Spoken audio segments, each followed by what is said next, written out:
How's it going? Today I wanted to go over some katana stuff. Very beginner kind of things you should be looking out for in your solo games. Not so much trios, mainly just looking at 3-band and solos, trying to look at behavioral patterns and what not to do when people are charging, what to do, and everything in between. Alright, so the first thing I want to go over is left click. So left click is this. It's a straight ahead attack.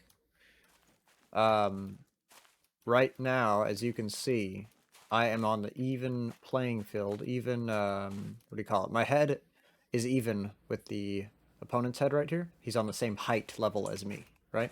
If I go up here, I'm a little bit higher than he is, I believe. See? My ears stick up a little bit more. But if I am down here, I'm on a lower height level. So that really matters with katana. Basically, whenever you go to charge like this, that's a duck. So if I'm doing this right here, that will go right over my head if I was doing this.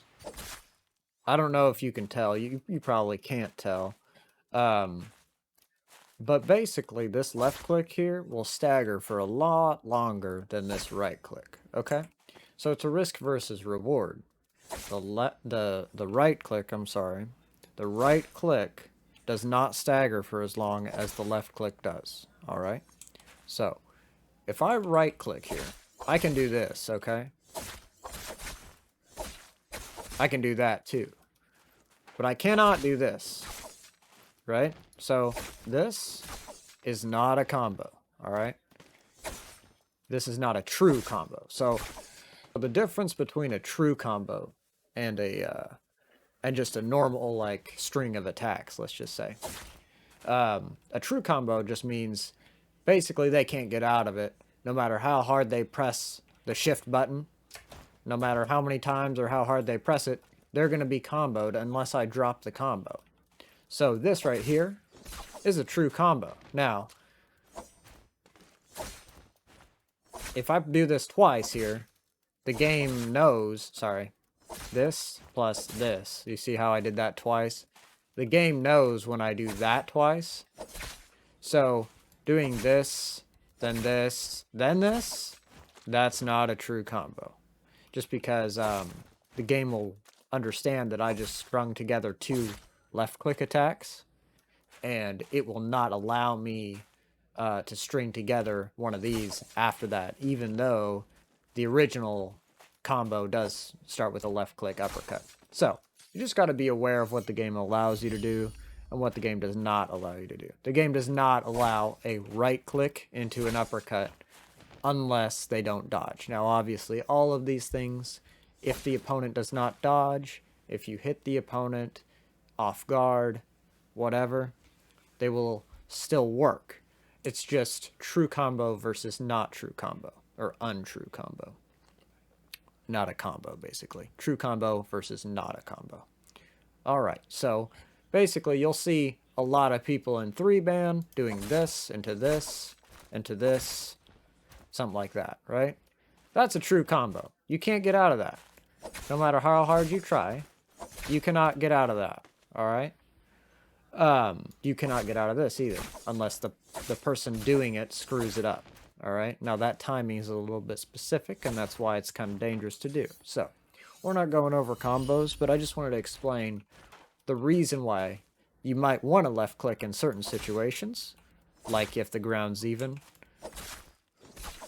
you get a combo off of your hit. But a right click, you do not. You only get maybe a little baby combo like that. So not like that, sorry. It's like this and this. That's it. You're done after that, right? Now, there might be some tech where you can get a little bit more off of one right click, but to my knowledge, the combos end there. There's definitely a much less stagger on the opponent when you hit them with a right click as opposed to a left click. They're going to be staggered for a lot longer with the left click, at least on katana. Okay, so now that we got that out of the way, basically, next we have our charge attacks, which are like this. All right, so we should probably talk about armor next, all right? So armor is this blue focus right here, okay? You see how I'm focusing? And my body turns blue, or the outline around my body turns blue. So what happens when my body turns blue is I am unstaggerable by any light attack. Not any gold focus or any other blue focus, only lights. So this, I don't know if you guys play Dark Souls. I do, so I'm going to make some comparisons. If you don't, just follow along, and I'll try to explain the comparison as you go. In Dark Souls, if you have a certain amount of poise, in Demon Souls, if you have a certain amount of, like a big enough weapon, when you attack, you don't get staggered. We'll use the Dark Souls version. If you have a high enough poise, it's just a number. You won't get staggered when you're just standing still. Well, that's the same thing here, except it's not a number, it's the blue charge. So you apply that to light attacks, you get hit, you're charging a blue attack, and you're good. You will get hit, but you will not stagger, which means if someone hits you with a blue attack, you can do this, right? Bang. Sorry, not a blue attack, a light attack. So if someone does this to you, or if someone does this to you, and you're doing this, you can release that, and it will still count as a blue attack to where you do not get staggered and you hit them right back. Now that is not a charge attack, okay? That is simply a half charge, I guess you could call it. So half charge is basically do this. You release your charge early. That's not a half charge. This is a half charge. You release your charge early. Can also be done with left click or right click. And you're going to catch your opponent off guard because what they're probably doing is this, right? Bang. They're trying to hit you right here. Well, imagine if this little dummy right here did this. Well, if he did that and tanked your attack, but then in turn hit you with one of these into one of these, that's a combo. So that's kind of something to watch out for. Basically, to summarize, this is a charge. When you're in blue focus, you are invincible when it comes to being staggered to light attacks. You will still take the damage. So if you're at one hit, please be careful. But, you know, if you want to, make this person attack you and then get comboed, that's what you would want to do. You would want to hold it for a second, release, and then go into your combo, or just go into your hit if you used a right click. Okay? So that's the half charge. It works with almost every weapon in the game. I think actually every weapon. That's a universal tactic. Any weapon can do it. This one can too. See how I just half charged that? So you can do this. You can do it while you're sprinting, you know? Anything. We're going to get into actual charging now. The finished charge attack. So there's about 3 stages to charge attacks, at least with katana, okay? That's not the same with other weapons. As you can see, one charge, one ding. We're just going to call that one ding. I'm not sure if you guys heard that little ding, but it was a little bit of a Tinkerbell, I don't know, bell sound. Basically, that's what that is. And that would signify one charge. So this one is multiple. 2 charges, okay? However, that's the fastest version. So I'm not sure if anyone saw the difference there, but we're going to go over that. So it's the same when it comes to the dinging for left click and right click. The difference between left click and right click is if it's horizontal or vertical. So vertical, up and down, is right click. Horizontal, left and right, is left click. Okay? So basically, that's the fastest version. I can do that with left click. Sorry. Or right click. Actually, that wasn't the fastest. Now, there is a difference between that and that. All right? Now, most people won't see it at first glance, but basically I'm releasing it, almost predicting when the ding is going to happen, okay?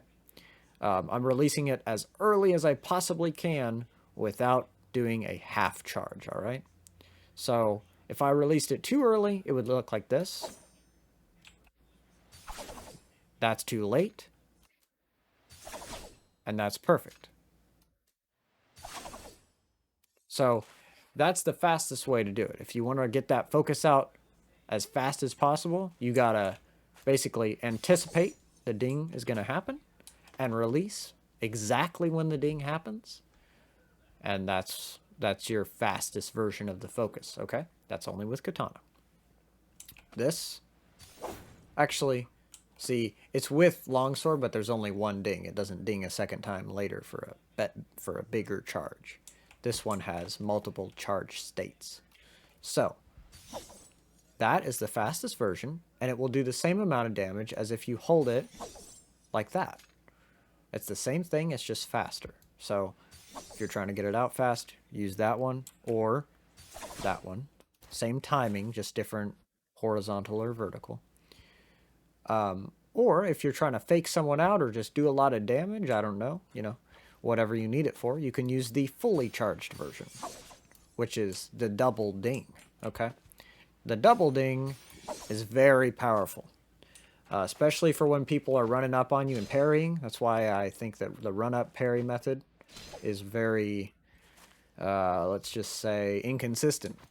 Because if someone thinks you're going to run up and parry on them, sorry, if you think someone's going to run up and parry on you, which most people do when you're doing this, just hold for a second time. And you got them right there. They won't be able to dodge if you release it right after they parry. As long as you time it right to where they can't parry again. There's a little window where you can get it right in between both their parries or their dodge or whatever. And you'll hit them for a lot of damage. It's very punishing. So that's the charges. There's more to it. You can do that. So you can turn your camera if they're going around you. That's another thing. Higher level players will try to cross you up. This is avoidable somewhat if you anticipate it. You can do that. Not necessarily if the cross up is done perfectly, then that will not work, and there will be other tech to get around that. But basically, if anyone tries to get around you, just don't think about the cross up thing for now. If anyone tries to get around you and you're charging and you do that, or they do that, sorry, you can just do that, okay? You can just turn your camera around and hit them right there with the charge. You're good to go. You can do that with this too. It's not only the left click. So that's just some things to consider with Katana. That's just the very basics, and it's not too difficult. So another thing is the jumping attack. Okay. Now, a lot of people don't realize this at first. It takes them a little while, but the jumping attack actually tracks, okay? So, you see how my character just got vacuum sucked into this guy? That's what I like to call it. I believe this is the distance. I'm sorry, not that distance. That's the distance right there. Right there. Do you see how my character gets sucked into him? Well, that can be used very creatively, let's just say, with certain combos, okay? So, if I wanted to demonstrate, let's just do this. That can be actually done. You can actually track into this guy. Let me see if I can hit it this time. See right there? You can do that twice. You can do this into that, okay? And you can hit him twice. There's a lot of different things you can do with this. It's not just that. It's very useful. You can also dash behind, dash behind and do that.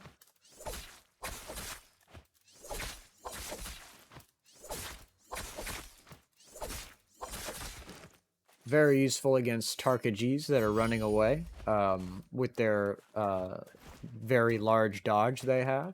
If you got them on the run and they ult, you can do that. Catch them. That'll catch them off guard if you're close enough. Just depends on the situation. Sometimes it works. Sometimes it shouldn't be used. Sometimes it should be used. This normally is in a lot of combos. So I would just get used to being able to track to your enemy. If you are just a little bit too far off, you can always kind of finish him off with that. That's a good finisher. It's also a good good thing to catch people off guard with. All right, so let's get into the crouching attacks. Okay, so there's two on Katana. There's this. That's the crouching left click. And there's this. It's the crouching right click. The crouching right click is used in a lot of combos. It's pretty much your combo starter. You know, after you hit him with this, you go into that. All right, that's the crouching left click. Left click. Sorry. So let me just demonstrate this here. So basically, this only works if you hit them with the left click, by the way, unless they fail to dodge. If they fail to dodge, obviously, you know, all bets are off. You can just go ahead and hit them with the uppercut. Bang, bang. See how I started my combo off kind of with that? Or, sorry, with that. That's pretty much your I'm going to do a lot of damage button. As long as you hit that left click. Okay? That's how you start getting a lot of damage with Katana. So you're not just constantly trying to having to light click them, or right click them, or left click them, or whatever, do a bunch of lights. You kind of want to, if you ever want to do a lot of damage quickly with a combo, that's the attack you use for that, okay? And then this is very powerful. So it's pretty situational, and it can get you into a lot of trouble. The ways it can get you into a lot of trouble are a little bit complicated. I don't know if you guys know about tap dodging, but I'm going to show you guys the difference here. This is a shift dodge. I'm sorry. I call it a shift dodge. If you ever hear me saying shift dodge on Twitch, that's what I mean. Sprint dodge. I'm sprinting already, and I'm dodging. You kind of need to have your weapon out to show it, because if you don't, then you're going to be doing that. That's not really what I'm talking about. I'm talking about this. After an attack or after a charge, it's a sprint dodge, okay? Because you're already sprinting when you're doing it. You can also do this, and that's the same thing. You don't have to already be sprinting. You just have to be... Actually, you know what? Let's call it a hold dodge. A hold dodge sounds better. So, basically, I'm holding the button, and I'm dodging. I am not tapping it. So, let's just think of it this way. Jumping, in this game, there's two different kinds of jumps. There's tap, and there's hold. Tap, hold. And just like that, there's hold dodge and tap dodge. Hold dodge, tap dodge. I believe there's another kind of dodge, but we're not going to get into that one. So, hold dodge. You just hold shift down, no pressure. Tap dodge.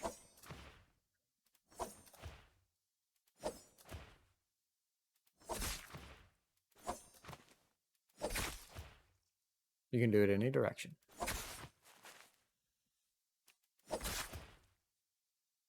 All right. So, the advantages between these dodges are basically shift dodge lets you get around people, be very mobile, and lets you cross people up, or you can also you know, kind of stun them if you're not trying to go for a combo and you're just trying to dodge around them and get some attacks in. You can do it that way too. It also helps with people who are like spamming on you, stuff like that. You can kind of get away quickly. Another big thing about hold dodging is charging. So you kind of want to combine hold dodging with charging. Very powerful. You see what I'm saying? Because no one's really going to be able to hurt you when you're like this, all right? They can parry you if you release, but if you don't release, you're good. See what I'm saying? See, I didn't release. I'm good. I'm safe because that armor's protecting me. So that's hold dodge. There's more uses for it. but that's what I want to get into right now. So next thing is tap dodge. Now tap dodge does not offer the same benefits as hold dodge does, but it offers different ones. So hold dodge does not give you as many iframes. Iframes are invincibility frames. They're when your character can be hit and not affected at all in any way, because the game's code allows you to press a button and become invincible while you're dodging. That's how dodging works in this game. So that's invincible. That white line behind me, I'm invincible. That shows invincibility in this game. That's the invincibility indicator. So I am invincible during this. You can kind of see that white line appear, but just barely. With the tap dodge, you can really see it, because I'm invincible for longer. Tap dodge, see? And I go further. So if you're ever really trying to get away from someone, tap dodge, you know? That also works. That kind of thing. You just tap dodge away. So tap dodge gives some very, very useful getaway options. Now, getting back to the katana, here's where this comes in, right? So this left click here will catch a shift dodge. See what I'm saying? So if somebody's doing this,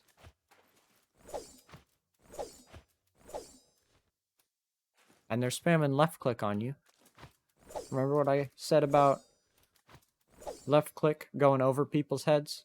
Well, this is what I'm talking about. All you gotta do is this. You gotta catch them in between their dodge. It's not like Dark Souls 3 where you can just dodge forever, okay? I'm not sure if you guys played that, but that's what is going on in that game. It's not like that. You can't dodge forever. You can't overlap your invincibility frames. So if I dodge constantly like this, I'm not overlapping my invincibility frames. There's actual moments in there where I can be hit. Well, that's what you're looking for with the shift dodge, except there's a lot less moments where they're invincible, so you can hit them with more time, basically. You have more time to hit them. You have more opportunity. So you go down and you left click them. With the crouching left click, that can go right into a combo. That can go into one of these, just like that. All right? So that's just like this, except it's lower and it takes longer to come out, but it can catch people off guard, especially if they're shift dodging around you. Or, sorry, I'm hold dodging around you. Okay. So now that we kind of covered that, I would say that's the bare basics of katana. There's some other interesting stuff that you can do, but that's enough to get you by. Generally, the general game plan is this. You want to hold, right? And fake them out. So you don't want them to parry you ever. That's horrible, okay? So there's different types of players, basically. There's players that love parrying, okay? You can parry in many different ways, so you got to be careful for all of them. I wouldn't just go out throwing out, you know, constant focus attacks ever. But if you see someone spamming you with lights, throw out a focus. If you see someone constantly charging, tap dodge out. You don't necessarily need to parry him. I would, you know, but I would tap dodge out of focus attacks, because you can do that. You can see that they're doing this on prediction. You can't do it on reaction. It's too fast. You cannot tap dodge out of a reactionary tap dodge out of that, okay? You have to predict. Just like parries, most parries in the game, not all of them. There are some you can reactionary parry, but this, you can actually reaction parry that, but it's a different way, so don't even try it if you're going to try to parry it, you know, point blank right next to him. Basically, you want to wait for them to parry if you're going to hold the focus. And if they're just constantly throwing focuses out, tap dodge is your best friend, all right? At least in the beginner stages. If you want to, you know, go into 3-ban and see all the different, like, you know, tech you can do, That'll really help you. But you're gonna see a lot of different stuff that's gonna make a lot of this stuff well, not obsolete, but it's just gonna make this the foundation. Okay, there's a lot more higher level stuff. So basically, if there's a counter to everything. So if I'm gonna do this, right, there's a counter to doing this. You can hold and then click the opposite button. So if your opponent is constantly doing one of these, you can just run up to him and do that, right? It's not that hard. You can counter everything in this game. But if you just want to get by without parrying, stuff like that, I would say tap dodge is your best friend. Tap dodge out. You got to get the timing down for tap dodge, all right? It's like this. So yeah, that's basically Katana. Very basic. It's not anything special. There's no crazy combos I've showed you, but hopefully you have a better understanding of Katana after watching this.